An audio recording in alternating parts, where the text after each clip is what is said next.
അവസാനം കണ്ണ് നിറയുന്ന ഒരു സീനാണ്. ക്ലൈമാക്സ് എന്ന് പറയാനായിട്ട് നമുക്കത് പ്രതീക്ഷിക്കാം. അൺഎക്സ്പെക്റ്റഡ് ക്ലൈമാക്സ് ഒന്നുമല്ല. പടം കുഴപ്പമില്ല, നല്ലൊരു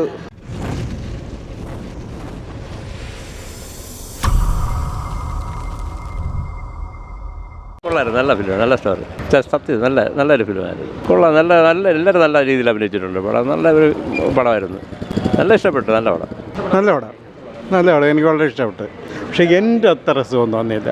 പക്ഷേ ഓരോ സീനും കൊള്ളായിരുന്നു, എനിക്ക് വളരെ ഇഷ്ടപ്പെട്ടു.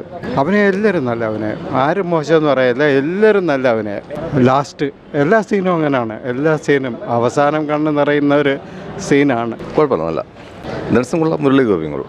ഇത് ആ മുരളീഗോപിയുടെ അച്ഛനും ഇന്ദ്രൻസും തമ്മിലുള്ള ഒരു ബന്ധമുണ്ടല്ലോ, അത് നിലനിർത്തിക്കൊണ്ടുള്ളൊരു ലക്ഷ്യം. കുഴപ്പമില്ല, നല്ല സിനിമ.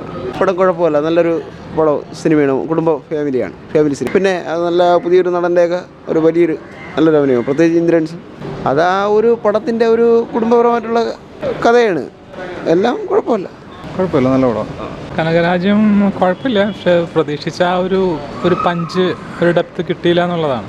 നോർമൽ സ്റ്റോറിയാണ്, നോർമൽ മൂവിയാണ്. അങ്ങനെ അത്രയൊരു നമുക്കൊരു ഇമ്പാക്റ്റിലേക്ക് എത്തിയില്ല. മുരളീഗോപി നന്നായി ചെയ്തിട്ടുണ്ട്. പിന്നെ ഇന്ദ്രൻസിൻ്റെ എല്ലാവരും നന്മമരങ്ങളായി തീർന്നു പോയൊരു ക്ലീശ പോലെ തോന്നി. ക്ലൈമാക്സ് എന്ന് പറയാനായിട്ട് നമുക്കത് പ്രതീക്ഷിക്കാം. അങ്ങനെ അൺഎക്സ്പെക്റ്റഡ് ക്ലൈമാക്സ് ഒന്നുമല്ല, ജസ്റ്റ് ഒരു നോർമൽ മൂവി, അതിനപ്പുറത്തേക്കില്ല.